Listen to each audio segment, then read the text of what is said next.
Well, it's mostly hearing. We see very little because the firing is being done by tanks which have just made their way inside Gazan territory, not that far deep into Gazan territory from reports. Remember that the Israeli army says it's taking care of the tunnels that basically honeycomb the strip and that lead from Gazan territory into Israel. The other strikes that we are hearing are coming from the air now, from the noise that the projectiles make when they tear through the skies of Gaza. You can usually tell where it's coming from. In this case, what we've heard this morning, most of it is coming from the sea, from those Israeli vessels posted off the coast of Gaza, which have been relentlessly pounding the strip, especially the north, the center, and the south as well. Heavy Palestinian casualties, 20 dead according to medical sources in Gaza. It is very difficult to tell what the overall situation is in the strip because there have been huge electricity shortages, people with no internet, no means of communicating,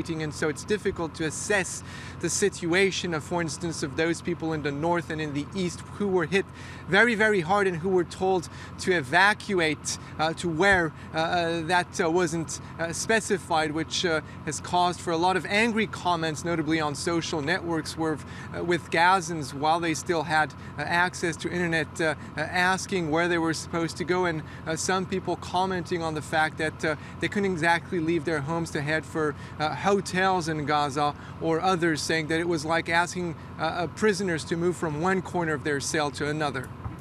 Now, you mentioned there, I guess, the terror for the civilians caught there in Gaza, Gallagher. For the Israeli army, they've already had their first casualty. They're going into a zone, you know, with, as you mentioned, an infrastructure, a honeycomb of tunnels. How far into Gaza do you think they might go? And do you think they will have a final objective to reach before they withdraw again?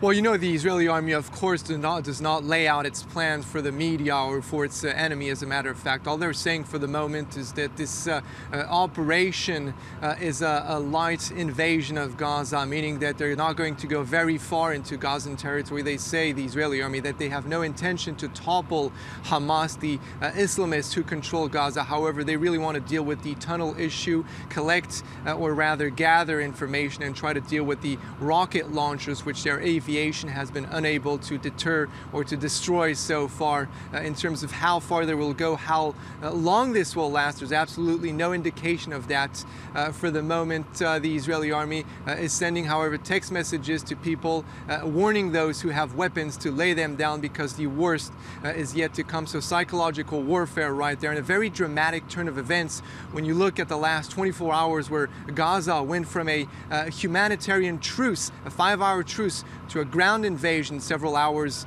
later. So obviously residents back in their apartments, residents who took advantage of that truce to stock up on goods, hygiene kits, medicine, and whatever they could get their hands on, cash as well. In terms of, you know, how this will move forward, I think that the Israeli army has different plans depending on how things unfold on the ground. For the moment, they're saying that the resistance that they were met with was relatively light and that things are going as expected, but that, of course, cannot be independently verified. However, there are injuries on the Israeli side, meaning that Hamas militants, Islamic Jihad, and perhaps fighters from other factions did indeed engage with Israeli troops.